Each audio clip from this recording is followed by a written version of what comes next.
Welcome and thank you for joining today's Newswise Live expert panel.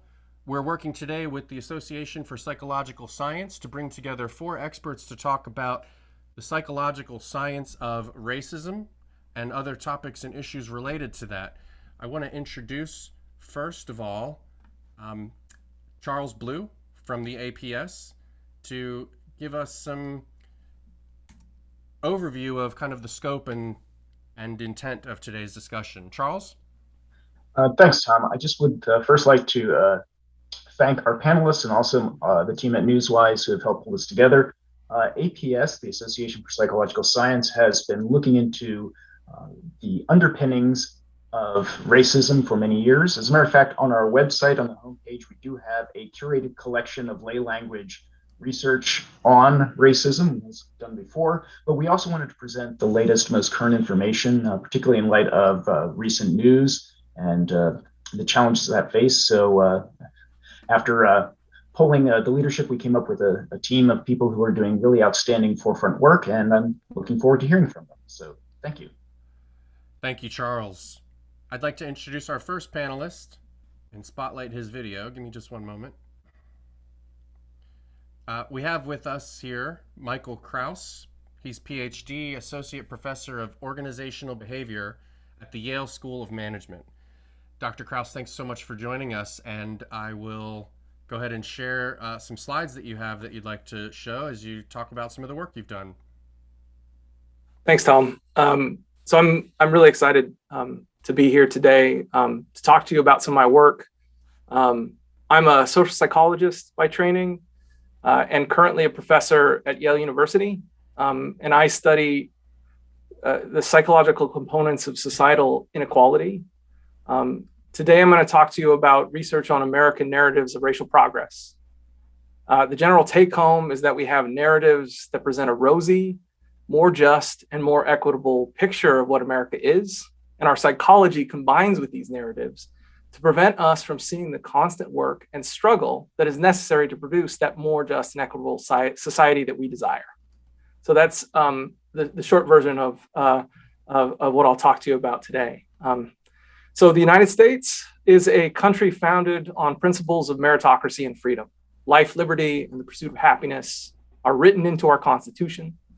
The American dream is often exported as a sentiment to other countries, with many people coming to the US, like members of my own family, seeking a better life and a chance to have their hard work and talents rewarded. Racism is and has always been an obstacle to achievement of the American dream for minoritized peoples.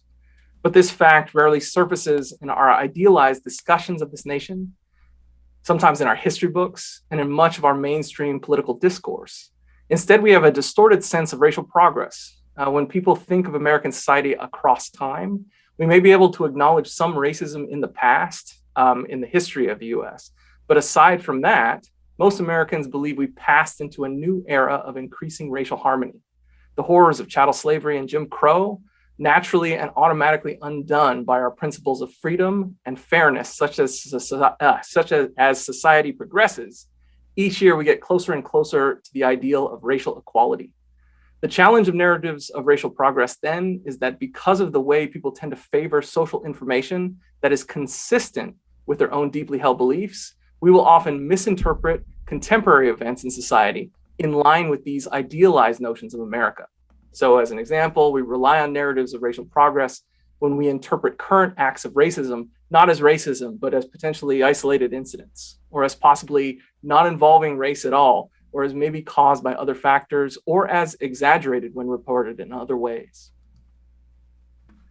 So we've studied narratives for many years. Today, I'll show you a couple of results from some studies that underline what we found. In our studies, we have this really simple methodology where we ask a sample of American respondents from different racial and socioeconomic backgrounds to estimate if the average white family has $100 of something like wealth, how much does the average Black family have? We then ask this question across time and compare respondent perceptions to similar time point estimates of Black-white wealth inequality using federal government data. What we find is a considerable disconnect between perceived and actual Black family wealth.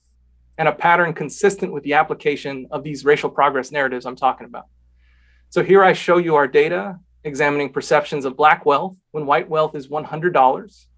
Each individual colored dot represents a single person's estimate at each time point, which moves from past, so 1963, the earliest data, to current across the horizontal axis. Our latest data was in 2016. The black circles and error bars show mean and 95% confidence intervals around people's perceptions. The mean estimates show ascending Black wealth across time relative to white wealth, indicating a perception of progress towards racial equality in wealth. When compared with the Black diamonds, though, which are median federal estimates of actual Black wealth, you can see that our respondents always overestimate wealth equality, but are particularly likely to do so in the present, where they estimate $90 in Black wealth for every 100 in white wealth. Note here that actual Black family wealth is closer to $11 per $100 in white wealth. So this is a visual representation of how racial progress narratives obscure the persistence of racial inequality and allude to beliefs about the automatic and natural approach of racial harmony and equity. So we are in a period of violence within the Asian and Asian American community that is shocking to many. What the narrative of racial progress misses, and I think we can move forward in the presentation now, is the history of violent racism that cycles throughout our communities and conceives of Asian and Asian American people as foreign, as being untrustworthy, as being carriers of disease. This through line of violence is hard to see when under the shadow of this mythology of racial progress that I'm talking about. But the through line starts with the US's long history of dehumanization in Asia, extends to Chinese exclusion in 1882, to internment prisons in 1942, to spikes in South Asian hate crimes in 2001 and again in 2017, all the way to the current moment of violence sweeping our nation. Narratives of racial progress contribute to our collective shock and surprise around these events, when the reality is that these events reveal a deep and troubling recurring pattern across our history. So truly fighting racism and engaging in anti-racist action will involve undoing narratives of racial progress, and this will not be easy. There is a deep history of ignorance around racism in the United States that ripples through our schools and our discourse and leads us to rely on time and patience to produce equity and justice, when history shows again and again that this expectation is unrealistic. A reorientation and re-education is necessary. And if we move on to the next slide, some of our early work indicates that such efforts toward re-education could be fruitful. In our research, people also overestimate the status of Asian Americans in the United States, thinking that they have more wealth than they actually do relative to whites. And one way we found to combat this is by reminding people that Asian Americans are not a monolithic racial group, that Asian folks in the US come from distinct histories and immigration trajectories. In one experiment, as an example, asking people to consider the differing economic status of 10 distinct Asian origin subgroups improved respondent accuracy about the economic status of Asian Americans in the US as a whole. And this was relative to a control group that rated the economic status of Asian Americans before considering these subgroups. So the effect in this study is momentary, right? It's right after this manipulation. Truly effective educational initiatives will have to scale to the pervasiveness of narratives of racial progress. Nevertheless, raising broader awareness of histories and the variety of what it means to be Asian and Asian American is one potentially promising way to intervene on these narratives. So beyond re-educating people, undoing narratives of racial progress will also involve two other things: reflexivity and solidarity, at least two other things. Reflexivity involves those who conduct psychological science, those who report in news media, who retell the stories of racism happening now, contend with how their own experiences inform how they cover these topics. A true undoing of narratives of racial progress that occlude our understanding of contemporary racism will involve us opening psychological science, opening newsrooms to minoritized scholars, historically left outside of the academy. Without this opening up, upending how the narrative shapes the very scholarship we conduct and the methods we use will be challenging. On the topic of solidarity, to end, undoing narratives of racial progress ultimately relies on all of us collectively wanting the American dream to not be some idealized fantasy, but to be real for all Americans. In our studies, one of the persistent findings is that white folks tend to be most likely to subscribe to overestimates of racial equality relative to other groups. Despite this, actions and policies that promote racial justice, student debt cancellation, $15 minimum wage, they also benefit white folks. We must all share in our scholarship and in our lives in the difficult and constant struggle for real racial equality, because it is not natural, automatic, or guaranteed. And with that, I'll end. I want to thank you for your attention. Our lab is at csinequality.org if you want to see more of our research. Thank you so much, Dr. Kraus. We will have time for some Q&A after each of the panelists have given a little bit of their presentations. So if anyone does have questions, please chat them to me. And if you have questions specifically for Dr. Kraus, please do indicate that when you send me your question. Next, I would like to introduce Jackson Liu. Jackson Liu is a PhD. He's the Mitsui Career Development Professor and an Assistant Professor of Work and Organization Studies at the MIT Sloan School of Management. I'm going to spotlight Jackson's feed here. And Jackson, you've got your slides ready to go. Thank you. Can you hear me all right? We can. Thank you so much, Dr. Liu. Go right ahead. Excellent. Again, thank you so much for the invitation. Today, I'm very excited to share some of our recent research about the bamboo ceiling phenomenon. So, as some of you know, Asians are known as the model minority in the United States. Right? One joke is that I must get an A because I'm an Asian, not Bayesian. Indeed, Asians have the highest educational attainment in the United States and also the highest median income and lowest unemployment rate. So based on these statistics I just presented, you might think, well, aren't Asians doing just fine? Why do we need to allocate extra attention to them? But the question is, if Asians are the model minority doing just fine, we would expect Asians to be overrepresented in leadership positions in the United States. But can you think of any prominent Asian leaders? I think precisely because Asians are believed to be the model minority doing just fine, they have received limited attention from scholars and practitioners alike. Yet statistics suggest that Asians may face a bamboo ceiling. For example, if you look at statistics about the Wall Street, on Wall Street, you see that although Asians are well represented at the professional employee level, there are relatively few Asians at the top executive levels. Similarly, in US law firms, where 11% of the associates were Asians, only 3% of the partners are Asians, where Asians actually have the lowest partner to associate ratio. Even in US tech firms, where Asians are the most likely to be hired, representing over 30% of the workforce, they're actually the least likely to be in leadership positions, representing less than 15% of the executives. Despite these statistics, there are a number of problems because so far there's been very little research on the bamboo ceiling phenomenon. And one limitation is that most of the statistics I just showed you, they tend to lump all Asians together, which means that scope of the bamboo ceiling remains unclear. And second, as you saw, most of the statistics are descriptive, which means that the mechanisms, the underlying reasons remain unclear. So to answer both questions, my courses, we conducted a host of 9 studies to systematically examine the bamboo ceiling phenomenon, understanding both the scope and mechanisms. In terms of the scope of the bamboo ceiling phenomenon, we compared the 2 largest Asian subgroups in the United States, East Asians versus South Asians.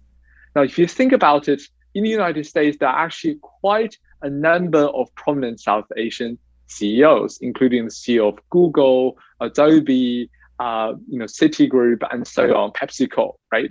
Whereas it's actually very difficult to think of any prominent East Asian leaders. And this is indeed what we found. So in one of the studies, we looked at archival data. We simply coded the CEOs of the S&P 500 companies, which are the 500 largest US companies that capture about 80% of the market capitalization. And we simply tallied East Asian, South Asian, white CEOs based on their biographies. So for example, you can see that in year 2017, there were only 3 East Asian CEOs versus 13 South Asian CEOs. And This is important because it's actually the consistent pattern across all those years. Moreover, you see the same finding when we broaden the set to S&P 1,500 plus companies, which represent over 90% of US market capitalization.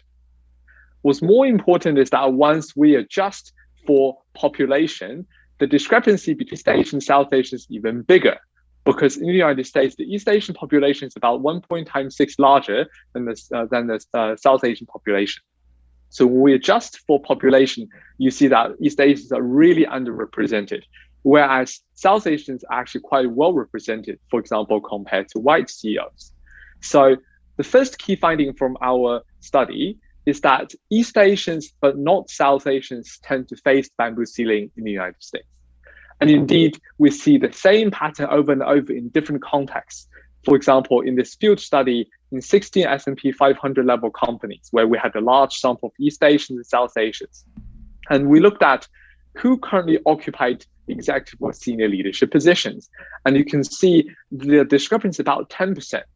And importantly, the same pattern existed for both foreign-born East Asians versus foreign-born South Asians, but also US-born East Asians and US-born South Asians, suggesting that language, English fluency is not a key driver here, right? Otherwise, you would not see the discrepancy among the US-born East Asians and US-born South Asians. So the second key finding from our research is that the bamboo ceiling exists for both foreign-born East Asians and US-born East Asians. So now I've shown you the descriptive finding about the scope, but let's try to understand the mechanism. What could be some potential mechanisms of the bamboo ceiling? Why does it exist? So based on a lot of interviews with diversity officers, employees, and managers, we decided to explore a broad range of mechanisms. Due to time limit, I will discuss two mechanisms today: the intra-personal mechanism of motivation and the interpersonal mechanism of assertiveness, while accounting for different demographics. For example, is it English fluency? Is it that, for example, South Asians have higher education or higher socioeconomic status, and so on? So we control for those factors statistically. So let's first consider the intrapersonal mechanism of motivation, which the simple question is, well, are Asians motivated to be leaders to start with? And there have been mixed perspectives, because on the one hand, Asians are known as quant rather than pose, right? So one stereotype is that maybe Asians are less interested in people and leadership, they're more interested in accounting and computer science.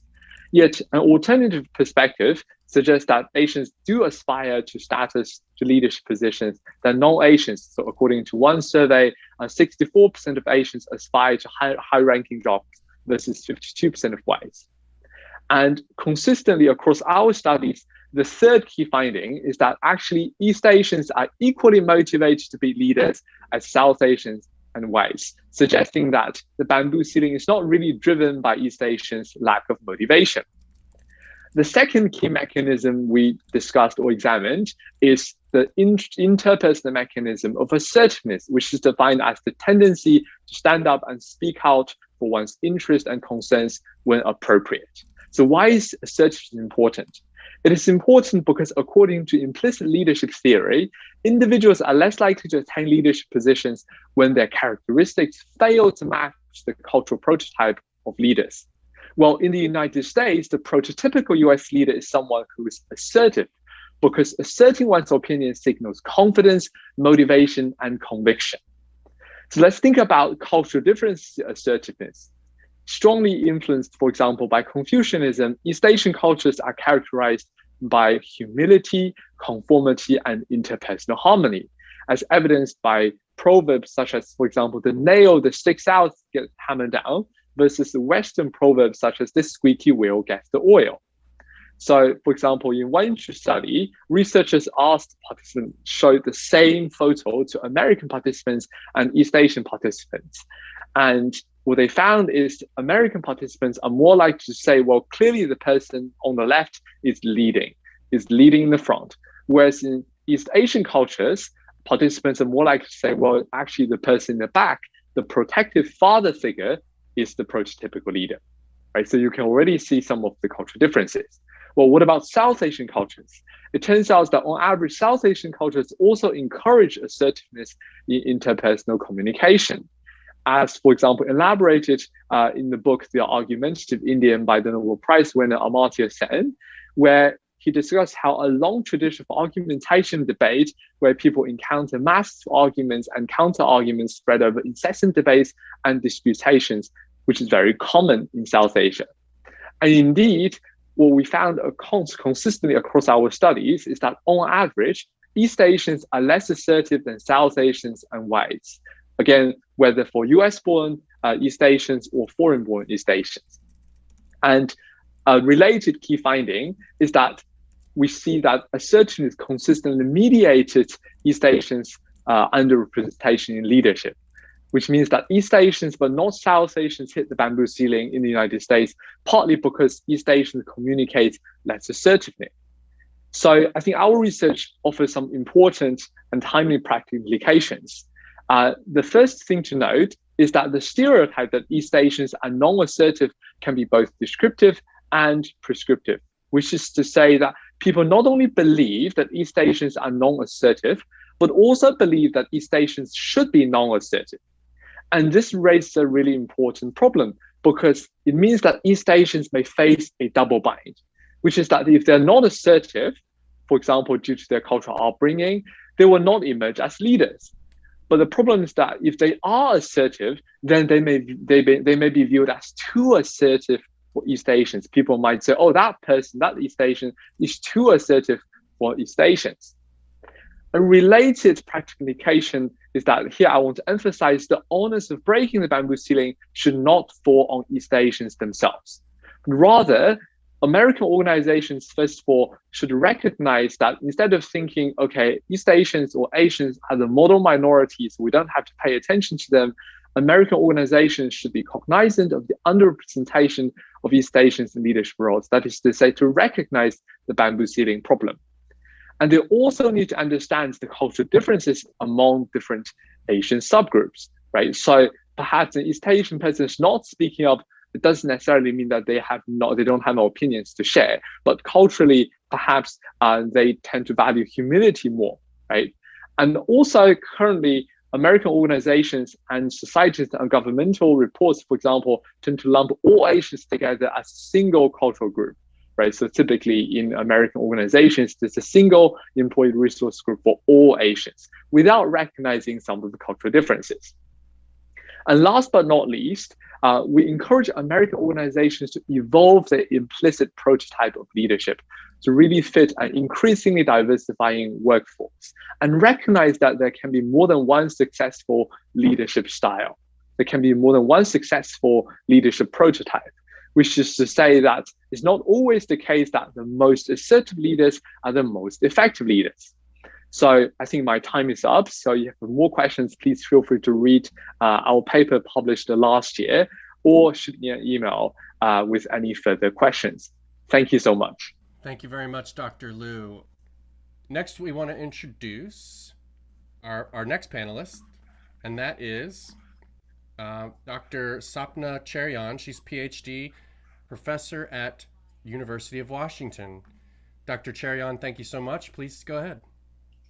Hi, everybody. Thank you so much for being here today. I want to acknowledge it's another tough week in our country right now. We've got so much going on with respect to race with the trial for the killing of George Floyd and also these really horrible additional racist attacks on Asian Americans. So I appreciate everyone being here, and I'm learning a lot from the other panelists. So thanks a lot for all the great work that you all do. So in 2015, Nina Davuluri became the first Indian American to receive the Miss America title. And even before she received that title, she started getting immediate backlash. As you can see here, people misidentified her ethnicity. They called her a terrorist. They used phrases like "this is America." And this is, represents a kind of common theme in the lives of Asian Americans, which is to be characterized as foreign and not belonging in the US. There's also a second stereotype that affects Asian Americans, and this is one that you've heard about already today. This is the idea that Asian Americans are somehow a model minority, that they're doing better than other racial and ethnic groups. This is an example of that being propagated by Nicholas Kristof, asking, why are Asian Americans so good at school? So in my research, I'm really interested in how these two stereotypes or ideas about who Asian Americans are and what they do and what they're like, how they coexist in America, and how Asian Americans respond to them and negotiate their own identities with respect to these stereotypes. And I have three takeaways for you today. I'm going to focus mostly on the third one, but I wanted to put up a couple of other, I think, important ones and talk about those briefly too. So the first takeaway is that Asian Americans face unique forms of discrimination compared to other racial and ethnic groups. I'll talk about that for a couple of minutes. I'll also talk about this idea of the model minority myth and positive stereotypes, and how for Asian Americans, being positively stereotyped is not a positive experience, that Asian Americans respond negatively to these positive stereotypes.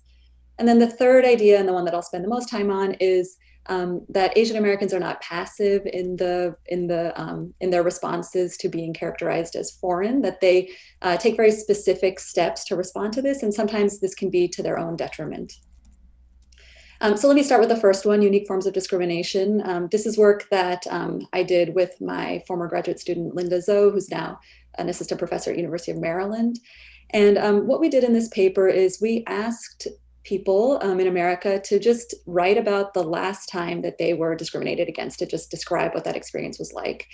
And so I'll show you some examples of what they wrote. So this was from a Black participant. This was a very typical response from Black participants. It was about racial profiling, that I was at a store in the mall that is upscale. The salesperson followed me around the store the entire time I was there. She watched me whenever I touched something. These are typical responses from what we got from our Latinx participants. People thought that I was uneducated and low class because of my race, which is Hispanic. They assumed that I did not attend college and that my parents were illegal immigrants. So you see some similar themes to what we saw with the Black participants, kind of assumption about class and education and criminality.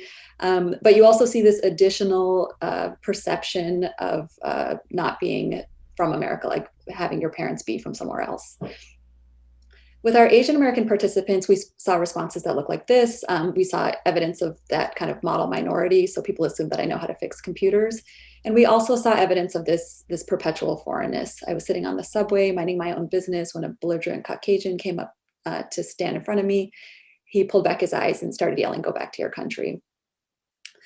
And what we ended up doing is when we coded these responses, so we quantitatively analyzed them, and we found that indeed the types of prejudice and discrimination that these different racial and ethnic minority groups face in the US are different along the lines of two different dimensions. The first dimension is this what you can think of as like high status to low status dimension, which includes things like assumptions about education, about social class, and about like not being criminal. And then there's a second dimension that came out, which is this culturally foreign dimension, this idea of who is American, who belongs in America, and conversely, who doesn't belong here and is outside of the American identity.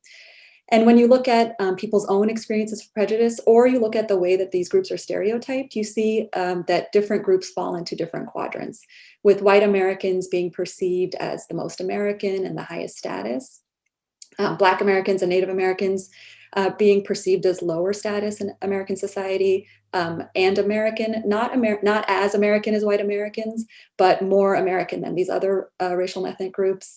You see Latinx Americans and Arab Americans being portrayed as low status and culturally foreign, and then Asian Americans occupying this kind of distinct, unique position of being seen as culturally foreign and high status at the same time.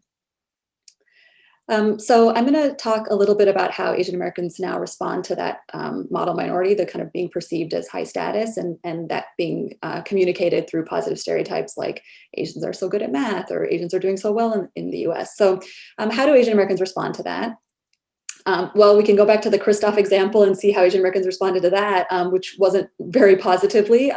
Kristof actually had to write a piece a few weeks later saying that he was still getting indignant emails from Asian Americans and he didn't understand why. So we wanted to investigate why. Why do positive stereotypes, which seem on the face of them to be compliments and maybe might be motivating or something like that, why do Asian Americans not like these? Why do they feel so negatively about them?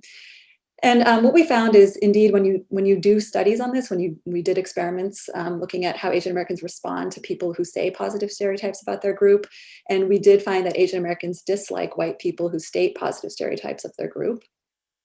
And there's many reasons to dislike positive stereotypes. I'm going to talk about one that we found in this paper, and that was that for Asian Americans, hearing things like Asians are so good at math makes them feel depersonalized. It makes them feel like they're being seen only through the lens of their group membership and being seen as interchangeable with other people in their group, and they're being denied their individual traits and attributes.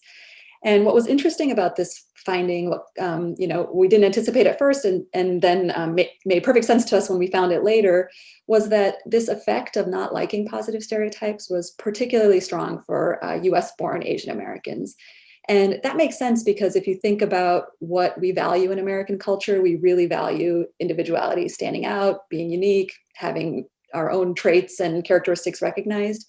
So for US-born Asian Americans who are socialized into American culture, that experience of having that individuality taken away is particularly threatening. Okay, so I'm going to go on to the third takeaway, which is that Asian Americans are not passive recipients of this characterization of them as foreign, but they take very active steps to try to combat this. And we refer to this phenomenon as identity denial, that Asian Americans have their American identities denied. And we've shown with data that Asian Americans are indeed seen as less American than white Americans in US society. And furthermore, Asian Americans know that they're seen this way. So if you ask Asian Americans, how American are you? They will say they're American. And then if you ask them, how American do you think other Americans think you are? They will say, I don't think they think I'm very American. So they're aware that there's a discrepancy between how they see themselves and how others in America see them. So how do Asian Americans respond to this discrepancy? Let's take a look at how Nina Davalluri responded. She said she sat down with my mom and my sister asking, why is this happening? And she says, I was born in New York and I've always thought of myself as first and foremost American. So what is she doing here? She is asserting her American identity. She is taking steps to prove to others that she is American and that she belongs in America. And we've investigated this process of identity assertion, of how Asian Americans go about trying to prove to others that they are American in many different ways. I'm going to talk about one way that Asian Americans do it, and that is with food choices. So in this paper, we looked at whether Asian Americans eat American foods in response to not being seen as American, as a way to display or to prove to others that they are American.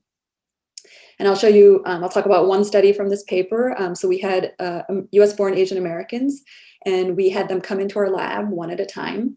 And for half of the Asian Americans, a white experimenter met them and said, you must be American to participate in this study. Our participants were all American. They're born in the US, but this was supposed to remind them of that feeling of not being seen as American. For the other half of the participants, the white experimenter just let them in to participate in the study. And in this study, they were told that this was a study on appetite and cognitive processes, and that they would be ordering a food to eat for a second session that they would be returning for later. And what we did is we then gave them a menu, an online menu. So we had them go online to a webpage that we had created, and we told them that we had accounts at the first two restaurants, the American and the Asian restaurant, that they could go to either one of these links, and then they could choose a food and they could tell the experimenter which food they wanted. The American foods included, we pre-tested them to be highly American. There were things like hamburger, hot dog, etc. And the Asian foods were also pre-tested to be highly Asian, so udon, bibimbap, etc. Okay, so what did we find? Here I'm going to show you what happened to the participants in the control conditions. So those are the ones who were just invited in, and then also the identity denial conditions. So those are the participants who were told you have to be American to participate. And then on the y-axis is which type of food they selected. So when they were just, left to their own choices, Asian Americans ended up choosing off the Asian menu more than they chose off the American menu. But when they had their identities questioned or denied, you saw that pattern flip. And in that case, Asian Americans became more likely to choose off the American menu. So why is this important? Well, it turns out we also had calorie information and fat information about the foods that they ordered, and we actually did go get the foods. They did come back and they actually ate the foods. And what we found is that the Asian Americans who were in the control condition, who didn't have their identities denied, ended up consuming fewer calories and less fat than those who had their identities denied. And this is because the foods on the American menu, the foods that people see as the most American, aren't particularly healthy foods. So I want to close by saying that this process of proving that one is American is a position that Asian Americans are kind of forced into by society that sees them as not being American. And it's not a prescription. It's not what Asian Americans necessarily should be doing or want to be doing. And it's problematic, not only because of the health reasons that I just suggested, but it also reinforces a very narrow image of what it means to be American. It means, Asian Americans are saying, like, to be American, I have to display that I eat hamburgers, and not sushi or whatever. And what that ends up doing is it reinforces an idea that if you eat sushi, then you're not American. And that's not what we want to do. What we want to do instead is broaden the definition of what it means to be an American so that Asian Americans don't have to be in this situation where they're constantly having their American identities questioned and then having to prove it. So the goal here is really to broaden that identity so that, eating sushi could also be seen as American, just like eating hamburgers or pizza. So I just want to close by saying that in my work, what I try to show is that the positioning of Asian Americans, the racial positioning, affects their everyday lives, and that Asian Americans are not passive to this positioning, but are taking active steps to try to assert their identities the way they see themselves. And this can sometimes be problematic both for their own themselves, but also for society more broadly. Thanks. Thank you so much, Dr. Cherian. And if we have any questions for Dr. Cherian, please do chat those to me, and we will get to the Q&A portion after our next presenter. That next presenter, I'll introduce her now. I'll try to. The list keeps jumping around on me. There we go. We have Dr. Priscilla Liu, PhD, Assistant Professor of Psychology at Southern Methodist University. Dr. Liu, I said your name incorrectly. Dr. Priscilla Liu. Dr. Liu, thank you so much. Please go ahead. Thank you, Tom. Hi, everybody. Can everybody see me in the slide? I'm trying something new today. We can. Yeah, so thank you for the introduction. So I am Priscilla Liu. So far, we've heard great presentations from social psychologists and kind of people in management and organization. So I'm a clinical psychologist by training. So I'm an assistant professor in psychology at SMU. So I am going to take sort of a clinical scientist perspective to sort of think about what happens when people encounter racism and discrimination, and what can we do about it, both as individuals and people around us, to help support victims of discrimination. So let's see if my slide thing will work. All right, perfect. So I think my first message is, as we heard just from Dr. Cheryan, that discrimination hurts. I think decades of research has really shown that discrimination is really damaging to people's health outcomes, including mental health, physical health, and other kinds of health conditions. And this is particularly true for people of color. And it's also undeniable, repeated sort of messages, data from the Centers for Disease Control and Prevention, as well as the National Institutes of Health, have repeatedly recognized that racism and discrimination both drive and sustain ethnic health disparities. What that means is people of color are disproportionately affected by higher disease prevalence rates, and also they have longer recovery time. They are more burdened by these negative health conditions, and they're also more impacted personally, health-wise, and economically. So I think it's particularly important to recognize that discrimination can occur at very many different levels. So what we typically don't think about is the idea of systemic and structural discrimination. So facing many communities of color, there is really, for example, as shown on the picture here, there is a disproportionate degree of policing for certain communities of color, particularly for African Americans. So, we're sort of in the trial for police killing of George Floyd in Minnesota. So other examples would include people from social, economic, as well as racial disadvantages oftentimes don't have the same degree of access to quality and, importantly, culturally responsive healthcare in the way that white individuals do. So when they go to the doctor, they might experience longer wait times to be seen by a physician, and they might not be listened to based on their health complaints. And those are sort of some subtle discrimination experiences. And generally, that could promote individuals and communities of color to have distrust to the healthcare system. And that's also furthering the ethnic health disparities that we continue to see. So discrimination can, outside of this kind of systemic racism or discrimination, we can sort of unpack the manifestation of discrimination at least 3 levels. So at a cultural or societal level, for example, prime examples are using these stereotypic images of Native American people as mascots for sports teams. So that really furthers sort of the stereotypic images and prejudice about Native Americans being, inferior in terms of their cultures and in terms of, their practices. At an institutional level, we heard from Dr. Jackson Liu that, both in terms of federal government levels, also at an organizational level, there are hiring practices and other kinds of policies that also differentially affect individuals from different communities and different racial lines.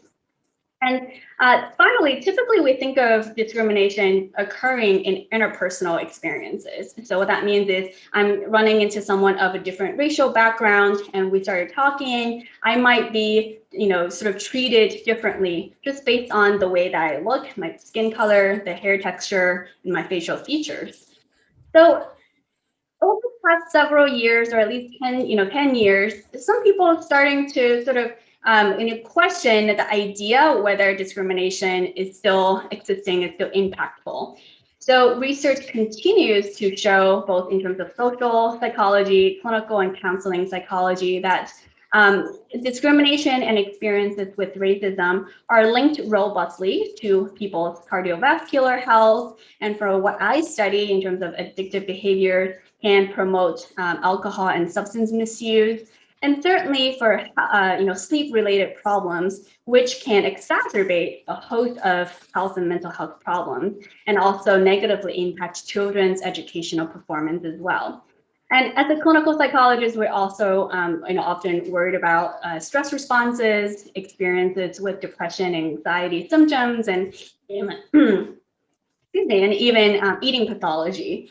So kind of the reason that people might question, is racism still a thing, is this idea that in the past several years, these overt experiences or manifestations of discrimination is no longer really very prevalent.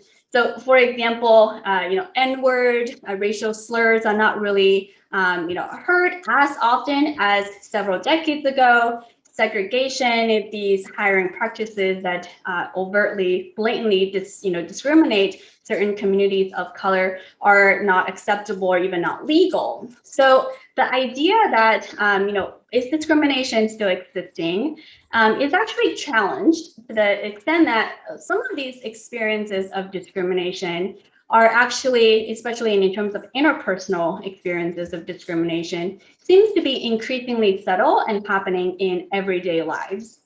So for example, as shown here in these pictures, African-American individuals are being assumed to be unintelligent or presumed to engage in criminal activities. And as my colleagues have mentioned, Latinos and Asian American individuals are perpetually being considered to be foreign just because of their race, regardless of their nativity or immigration statuses. So if you take out your phone and link to this QR code is a free access preprint to a paper that I published with a former undergraduate student and McNair scholar in Psychological Bulletin. So my research using systemic reviews and meta-analysis show that everyday discrimination, sometimes referred to as microaggressions, are actually robustly linked to a host of physical and mental health outcomes and psychological adjustment. So unfortunately, yes, racism and discrimination are alive and well in the US. And even among Asian American individuals who typically really haven't been in the conversations about race and racism for a variety of reasons that my colleagues talked about, including the bamboo ceiling, kind of model minority myth, and stereotypes. So for example, Anthony Ong and his colleagues using daily diary research methods showed in a few years ago that about 8 in 10 Asian American young adults in college reported everyday racial discrimination experiences. And that rate was basically about 1 anti-Asian discrimination experience per week. So my recent research with some of my students and colleagues also showed that in this past year, during this COVID pandemic, when when the pandemic first started in the US, we found that with community adults, every 1 in 4 Asian American adults reported experiences with racial discrimination. And this rate actually to us was quite striking for a number of reasons. One, because our data were actually collected during the first couple of months of the pandemic, when most of the country was actually in lockdown mode. And a lot of our participants, about 85% of our participants reported being able to work from home. So when social isolation was happening, people are still experiencing discrimination, just during a 1-week period was actually very remarkable. So discrimination, racism exists and hurts, but having support from people around us can actually help reduce the negative health impact of discrimination. So my earlier research using a nationally represented sample of Asian American community adults actually show that, consistent with prior research, people who experienced higher levels of discrimination also reported higher levels of psychological distress. Now, for those people who have friendly neighbors, were actually reported lower levels of distress. When we look within the family, Asian American adults who had supportive extended family members and supportive spouses were less distressed. Particularly, we found that having greater spousal support actually reduced or buffered the negative psychological impact of discrimination. Now, I think we can all agree that the burden of addressing discrimination shouldn't just fall on the individuals themselves who experience discrimination. So just like interpersonal violence or emergency medical situations, having active bystanders can actually help a great deal in confronting racism and discrimination. And importantly, I think anti-racist bystander actions can challenge these existing societal prejudice and confront racism by restoring and reinforcing these pro-social norms that we have been really missing for the past several years. So when we think of bystanders, we can do a number of things. So bystanders can just stand around, do nothing, and observe discrimination events happen. But bystanders can also speak up against racism or even intervene during a discrimination event. So our recent study actually showed that in response to anti-Asian discrimination during COVID-19, only less than 20% of our sample of diverse American adults engaged in what we call pro-social bystander behaviors. So these behaviors included educating themselves and others about anti-Asian discrimination, advocating for Asian American individuals, and donating to anti-racist organizations. Among those people who did witness at least one anti-Asian discrimination event, only less than half of our participants stepped in to help the victims, either by calling on authorities, interrupting the hate incident, or offering help to the victims afterwards.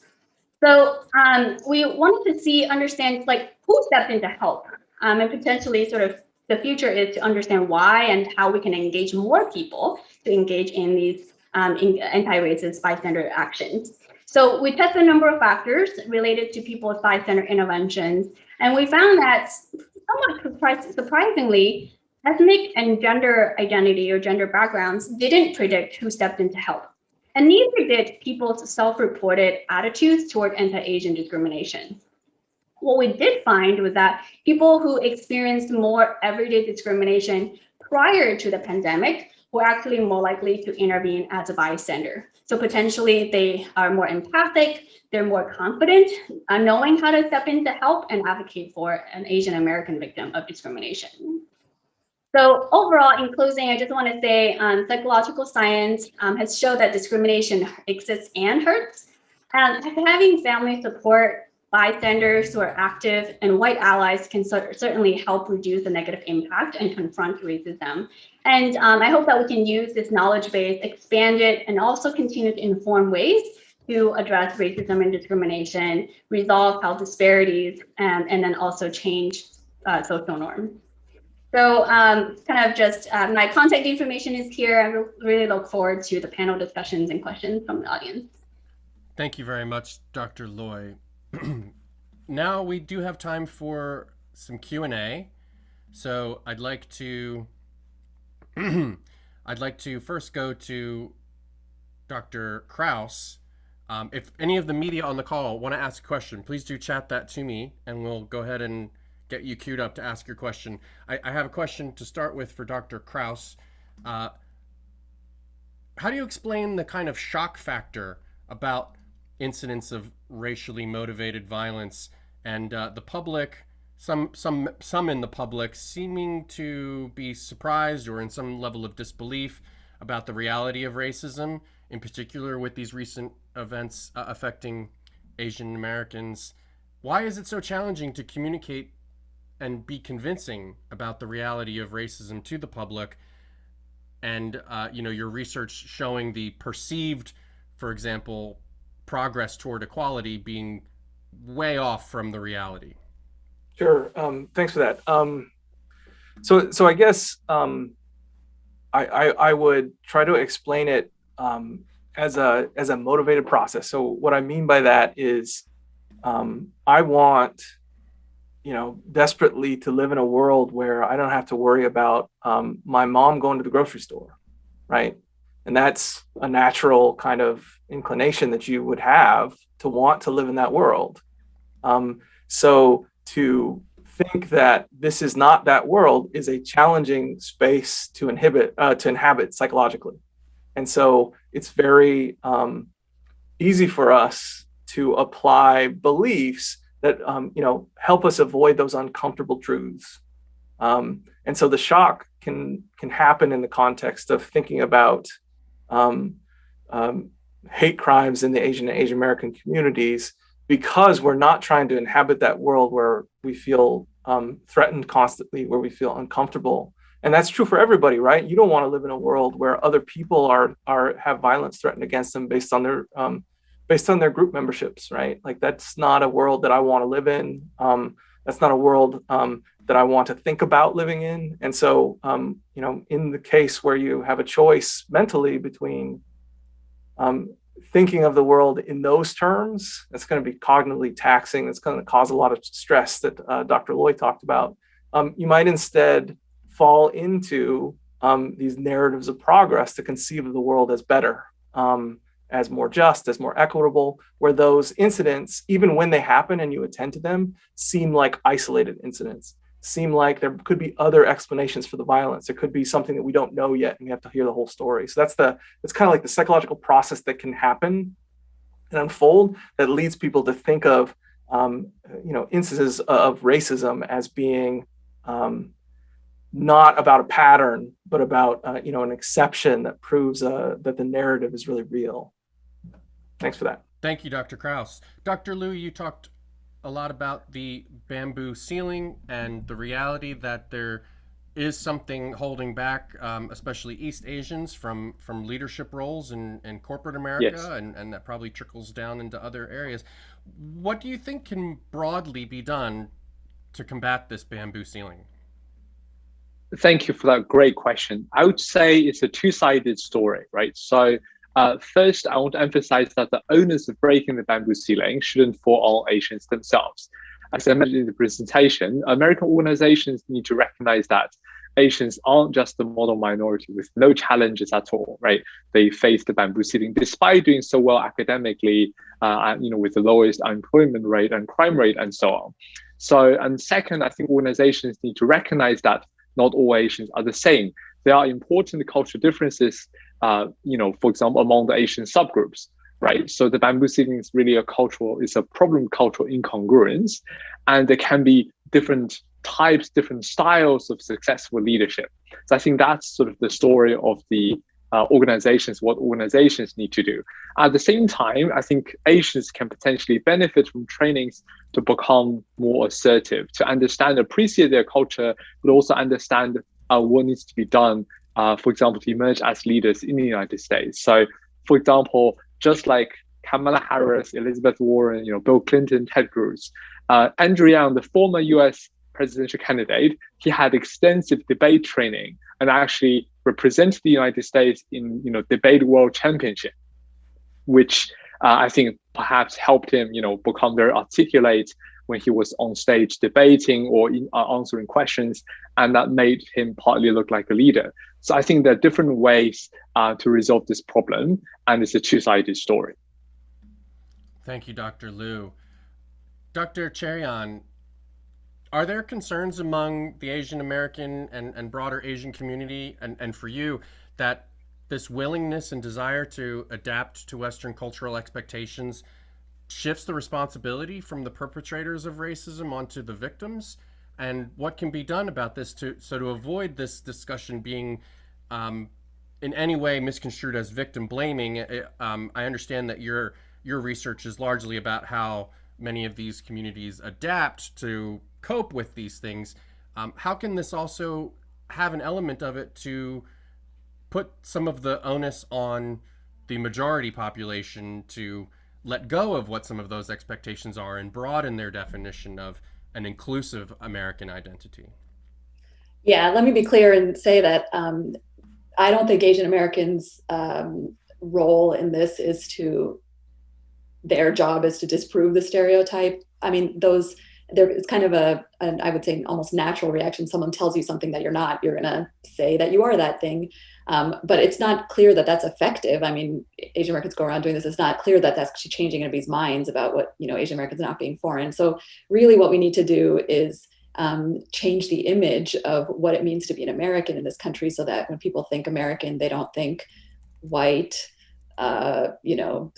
eats American foods, like drives pickup trucks, like whatever their stereotypes are of American. We need to broaden that so that people who don't fit that image of what it means to be an American, but are Americans, are also included as part of that image. And then Asian Americans and other people who are excluded from that don't have to go around trying to, with this, knowledge of this discrepancy, that they identify a certain way, but are not recognized for having that identity.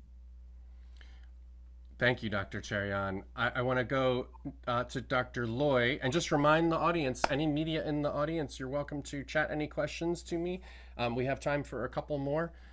Dr. Liu, this model minority myth, as a clinical psychologist, you can tell us a little bit about how this affects individuals confronted with racism. Does it tend to silence them or limit the impetus for activism as a community? Yeah, that's such a great question. The short answer is yes. The model minority myth and stereotype can be not only putting psychological burden on the individuals to sort of like rise to that model minority ideal that other people impose onto Pan-Asian American individuals, but also it does in some ways silence them or sort of discourage them to, practice activism and support other individuals who are victims of discrimination. So I just want to preface that there are certainly a lot of individual differences, and as my colleagues all mentioned, Asian Americans are not this monolithic group. They're also sort of different immigration histories, like Dr. Kraus mentioned, right? Like sort of oftentimes the two things about the model minority myth. One, the model minorities myth really started in the civil rights movement when the society was using that stereotype of Asian Americans being quiet, subversive, to pit against African Americans who are really demanding equitable treatment for them. So the idea is like, see, look at those Asian Americans. They come here, they are quiet, they do their own thing, put their head down, and that the nail that got hammered down. Why don't you be like them, right? So that's one thing. So that's not unhelpful in pitting people of color against one another. And two, we also know that the model minority myth can have damaging psychological effects as well as educational effects. So for individuals who internalize model minority stereotypes, they might feel kind of like Dr. Liu mentioned, like you have to be getting that A+, otherwise you have failed, right? So that's a lot of stress, a lot of burden on individuals to have to achieve those kind of statuses educationally and career-wise. And also the negative impact on sort of how we deal with discrimination is some people might actually think, oh, discrimination doesn't affect Asian Americans. As long as I put my head down and do my thing, then I can succeed. And that is such a kind of a misguided view because of the immigration history as well as kind of the bamboo or glass ceiling affecting Asian Americans. And I think the last thing about model minority myth is it also can discourage people from speaking up, not only for themselves, but also for their communities. And that partly explains why we see people not wanting to report experiences with discrimination because they don't want to be seen as not the model minority. So the model minority myth can actually explain a lot of what we're seeing here, sort of the shock, kind of the question that you had for Dr. Kraus in terms of like why people are so surprised Asian Americans are affected by racism and discrimination. And as I mentioned, that's also partly why Asian Americans have not really been in a conversation about race and racism, and we can change that. Thank you, Dr. Loy. I have a question from the chat. This is from Kim Chi. She's a graduate student. For Dr. Kraus, how much of the perception versus reality that you've studied, how much of that may be due to participants' own ideas about racial progress versus social desirability to not conflate race with class? Is that something that you can factor for at all or explore the nuance there? Right. And I mean, it's an interesting question. I don't necessarily know if I've thought about it in that particular way as a conflation. One thing I think about in terms of like the intersections between race and class is that oftentimes like you could try to parse them and be and look at them as distinct constructs. But I think in a real true understanding of race and racism in the United States involves a combination of those two constructs, right? The history of the United States and the economy of the United States is based in racial capitalism. And so, as someone who came from studying economic inequality first, I've really thought about studying the racial dynamics of inequality as really having a better understanding from my own perspective and my own research of the work that I'm doing. So I don't know. So even if they're on top of each other and they're, one is driving the other, I think it is that complexity where a lot of the insights lie in how we understand racism, what it does in terms of people's economic outcomes.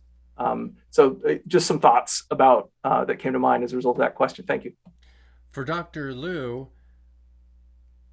how do you explain immigration patterns that may favor more affluent immigrants from South Asian countries to America? And can you factor for that in your analysis of the bamboo ceiling and the discrepancy of South Asian versus East Asian leadership?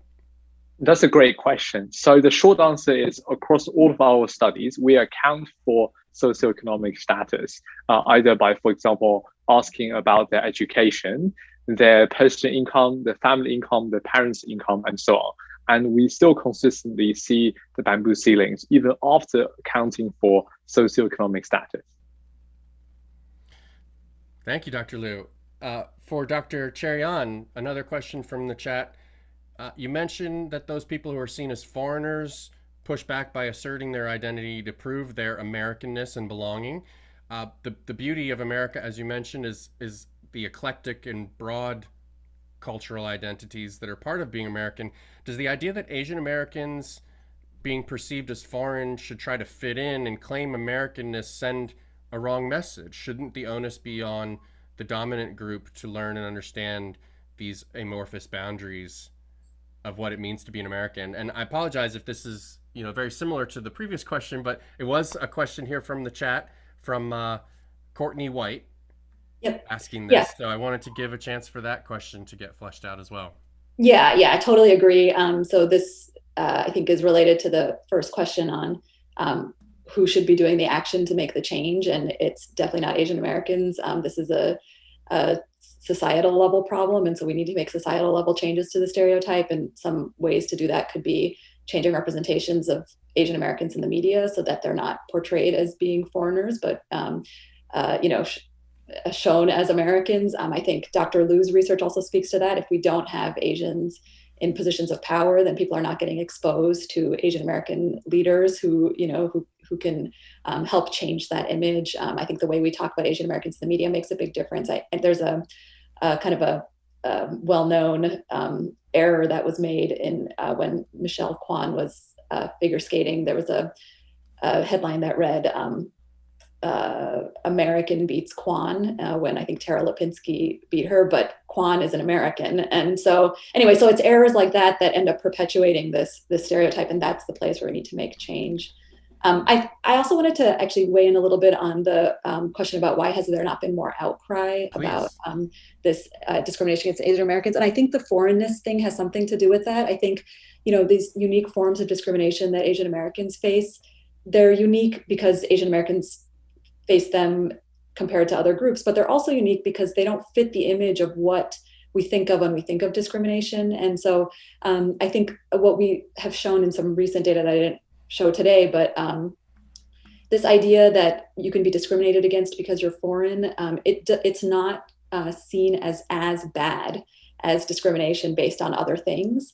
So if you take, for example, you tell someone that so-and-so didn't get a job because they were assumed to be foreign versus so-and-so didn't get a job because they were assumed to be uneducated. Americans will say it's worse, that discrimination is worse when the assumption was based on being uneducated than when the assumption was based on being foreign. And part of the reason for that is because people think it's okay. It's okay to discriminate. It's more okay to discriminate based on foreignness than it is to discriminate based on lower status. And so I think this is part of the reason there hasn't been a lot of outcry, is that foreignness-based discrimination is not seen as serious of a form of discrimination as other forms of discrimination. I think that's another thing that we need to really change and show that being assumed to be foreign can result in these really horrendous acts of discrimination in the same way that other sorts of discrimination can. And it's illegal. Like, you can't discriminate based on race or national origin or anything like that. It's like very illegal in this country to do that. And it's equally illegal as discriminating based on anything else. And so I think those kinds of messages need to get out as well, so that we can start to recognize that the forms of discrimination Asian Americans face are also really bad and need to stop, and we need to have an outcry about them and all those kinds of things. Thank you, Dr. Cherian. I want to give all of the panelists an opportunity to respond to this question here from the chat, from each of your different perspectives. This may be interesting. And starting with Dr. Liu, what do you feel that we don't know about racism and discrimination? Where do we have gaps in understanding these issues?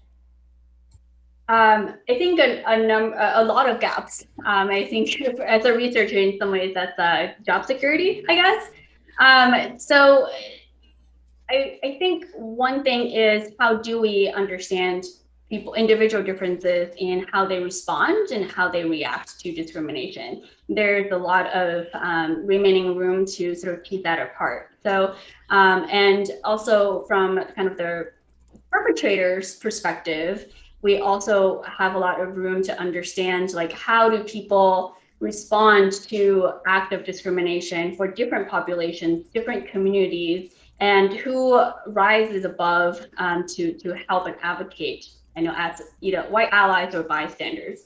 So I think, Dr. Cherian was just talking about how Asian American individuals might have these unique experiences with discrimination, sort of the themes a little bit different than, say, Native American individuals or African American individuals. Our research sort of on everyday discrimination, racism, and microaggressions show that, yes, they might sort of have different themes, but nevertheless, they are the same construct. They are the same unifying sort of idea. And they are equally, whether it's everyday discrimination or what we call microaggressions, they're equally detrimental to mental health, physical health, as well as people's attitude, sort of trust of the systems and advancement in their career. So I don't think we need to, we can make light of these subtle discrimination of foreignness or xenophobia attitudes toward Asian Americans. I think other things that we need to sort of also note is we don't talk about systemic or structural racism or discrimination enough. We tend to think of racism or discrimination being acts of individuals, whether it's intended or maybe unintentional, sort of like ignorance. So the system also needs to change. So kind of the allocation of resources, recognizing, documenting these hate incidents, and sort of promoting kind of a just idea society is also really important. So how do we unpack the impact of systemic racism in terms of differential levels of policing? Whether or not your neighborhood has, it's a food desert versus having, a lot of pollution. Those are kind of infrastructure and surface level kind of systemic discrimination. What is the impact and how that might intersect with individual level exposure to racism and discrimination? I think we have a lot of room to unpack all of those to understand how it relates to people's health and how people might use different resources individually, socially, and kind of societally to confront discrimination. Thank you, Dr. Loy. Dr. Kraus, would you have anything you'd like to add to that about gaps in our understanding of these issues? Sure. Just real briefly, I think there's a distinction between like what's known and then what's known in the literature or the science, right? And so like just thinking about reflexivity again, to the extent that science is open to more people that have access to really deep socialized knowledge within minoritized populations that are historically left out. There's a lot of knowledge, there's a lot of things that are known about racism and racism's effects that is not yet in touch with what science knows about these topics. And so there's a lot of opportunity there for really, I think, getting a deeper knowledge and access to some truths that are already within people's lived experiences. Thank you, Dr. Kraus. Dr. Liu, what would you say are some gaps that you'd be interested in exploring that would help us understand these issues better? Yes, so I've been thinking about your important question. One thing I would say, which I recognize a little sensitive, is that I think there tends to be limited amount of research on how the different racial minority groups, for example, sometimes inflict such injustice and how they interact, right? Because I think it's very important for them to become allies for all groups to bond together. But sometimes I think we have a limited understanding of sometimes how these racial minority group dynamics may happen. And I think that's something researchers need to look more at.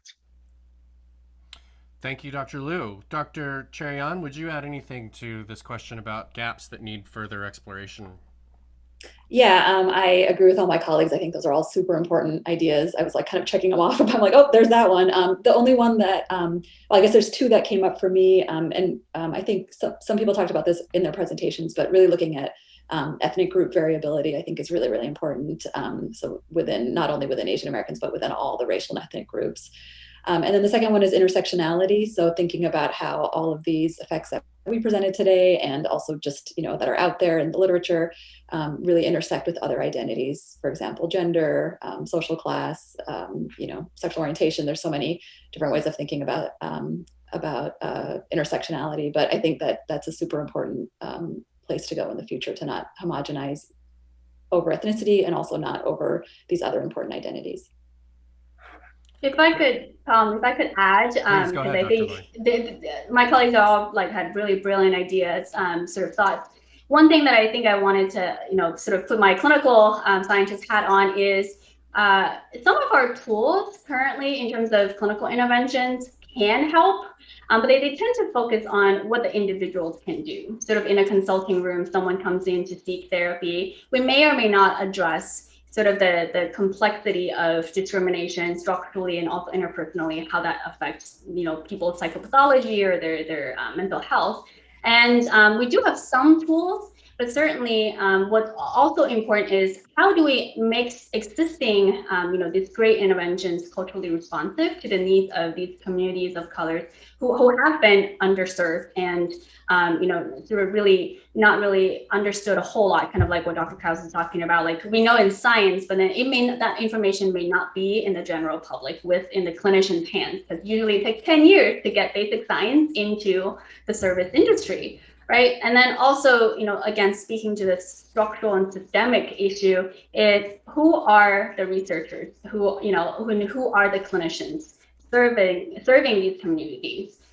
We certainly have a lot of gaps to fill there, not just knowledge-wise, but also promote the workforce and promote, kind of funding agencies need to give resources to do more research to help these underserved communities. So I don't think that's really talked about enough. Thank you, Dr. Loy. We are out of time, so I'd like to bring us to a conclusion. Thank you so much to all of the panelists. We will be sharing a video recording and a transcript of today's session, and you will have access to the contact info so that you can follow up with any of these panelists for additional questions. So keep an eye out for that information. If you registered for today's program, you're automatically on the list to get that information.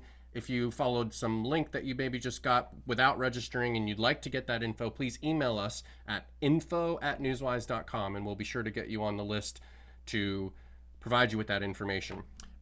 In closing, I'd like to thank Mr. Charlie Blue from the APS for partnering with us to bring this together.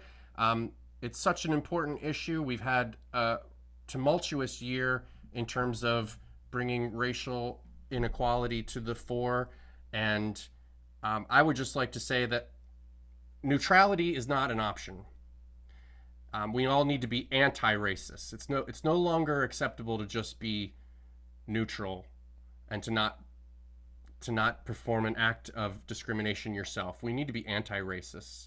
So I hope everyone can take something from what all of the panelists said today that may help you to find ways to do that in your own life. So with that, I'd like to thank Dr. Kraus, Dr. Loy, Dr. Liu, and Dr. Cheryan. Thank you very much for joining us, and thank you everyone who attended. With that, I will say goodbye. Stay safe, stay healthy, and good luck.